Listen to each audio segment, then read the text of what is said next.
What's going on, guys? This is Noel here, and today I'm going to be talking about how not to get caught smoking inside your house. So, this is a pretty big topic. I mean, if you do it correctly, it'll save you from a lot of trouble, and if you screw up, you might end up in juvie or something. I don't know if it gets worse than that, but at that age, you don't want to be dealing with anything like that. So I'm making this to help you guys out and hopefully share some of my experience in getting caught and, avoiding getting caught. So, getting started, biggest thing here is a sploof. If you don't know what a sploof is, it's, most people take like an empty water bottle and poke some holes in the bottom of it and then stuff a shit ton of dryer sheets inside of the sploof. And what that does is allows you to blow the smoke through it, and it will mask the smell of the smoke and make it smell like fucking laundry or something like that. Personally, I hate the smell of it now because, after all my childhood experiences using dryer sheets and stuff, I don't know, I hate the smell of it. It's nasty. But anyway, that's what a sploof is, and if you smoke in the house and you're trying not to get caught, you need a sploof. Like, there's no way around it. It's so helpful. It's essential. Like, I don't know how else to say that. Like, you need a sploof if you're smoking inside. And something that I did with my sploofs, I would put socks over the water bottle itself, and what that would do is it would let less smoke out or like break it down more. I don't really know. It filtered it more, I guess, but it really did help it not smelling as much. And I think at one point I had like 3 socks on there, and it worked great. I didn't get caught for months, and it worked very well. So I highly recommend doing that.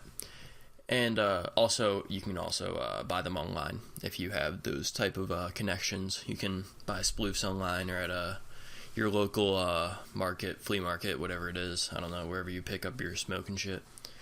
Anyway, so after you get that sploof all set up, always make sure you have a window open. Like, I can't stress this enough. If you don't have a window open, there's nowhere for the smell to go, so it's just gonna linger there. Like, yeah, you could turn on a fan and it'll blow the air in your room in a circle, but that's not gonna do anything because there's no new air coming in.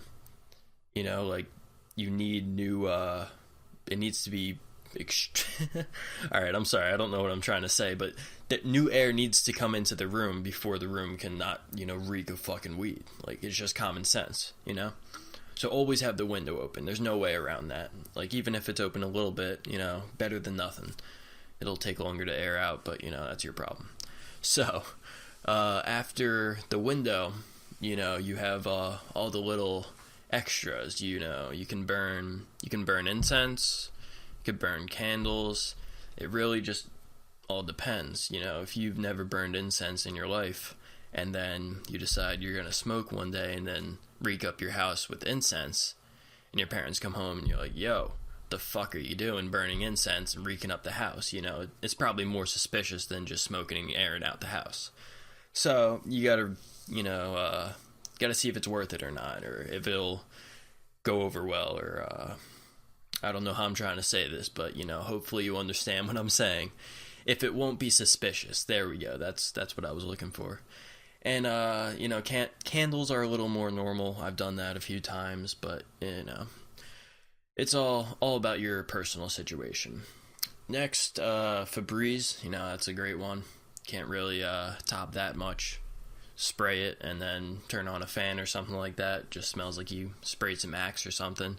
So that's a great way to mask that smell. And then going into, like, if you're a nighttime smoker and you don't want to get caught, when you're walking up your stairs, I've noticed that if you walk on the outsides of the stairs rather than like the dead center, it'll squeak a lot less. So definitely try to like walk on the outsides there, and you'll make a lot less noise.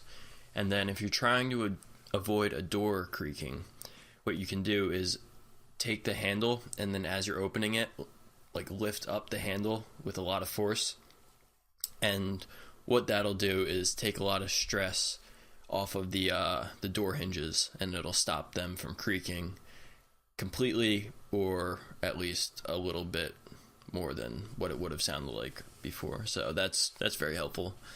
In your room, if you're having trouble with your weed really smelling, go to like your local convenience store or like a Kmart, Walmart, anything like that really, and pick up some glass jars, or even just one glass jar, unless you're, pushing a whole bunch of weed in your house, like ounces. But one glass jar should usually do the job. And those things are like airtight.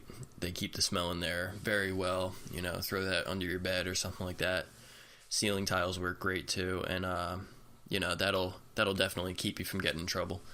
So after the jars, something to definitely keep in mind: if you get bong water or like bubbler water, whatever you want to call it, if you get that water on your carpet or like on your shirt or something, that shit reeks. That shit is so like potent. It'll be in your room like smelling for the next few days. So definitely keep that in mind. Try not to spill it anywhere where you can't really clean it up. Or if you have hardwood floors, that's even better. But yeah, definitely try not to spill that, because I've had that happen quite a few times. Timing when you smoke. See, back in the day, I knew I could not smoke when my dad was home. He was the one that would like cut my head off. Like my mom, she would not cut my head off, and that was dope. So I could get away with it more when she was home, but when my dad was home, just no, don't even fucking try. So like you really got to understand there's certain times when you just can't. Like you just can't pull it off. And then there's other times when it's optimal, like it's a great time to smoke, and like why not? They're not going to be home for a few hours, but just like realize those times when it's like not a very good idea, and keep that in mind. Just it's not worth it sometimes. And then lastly, it's kind of obvious, but eye drops and gum. Always keep those eyes white, because even if you take one hit and then you let 2 hours go by, you might still have that reddish like dark tint that's easy to see, or some shit like that. And so you never know. Always keep those eyes white. And I've never actually gotten caught from like my mouth smelling like weed, but it's never a bad precaution to take, chewing some gum. So yeah, that's always a good one. And just one last thing I want to throw in there: don't ever try to grow at home. It's such a fucking bad idea, and like you don't want your parents ending up in jail, and you don't want to go to jail. So just like do anything else to get money, or like find bud, like anything else. It's really not worth it. So keep that in mind, guys, and thank you for watching. Hope you learned something good. And subscribe if you want to see some more. I'm trying to upload every single day, and so far it's been going pretty well. So far I have 2 videos up, so Anyway, hopefully things will keep rolling as they have been. Thank you for watching, guys. I really do appreciate it. Leave a like and subscribe, and I'll catch you next time. Peace.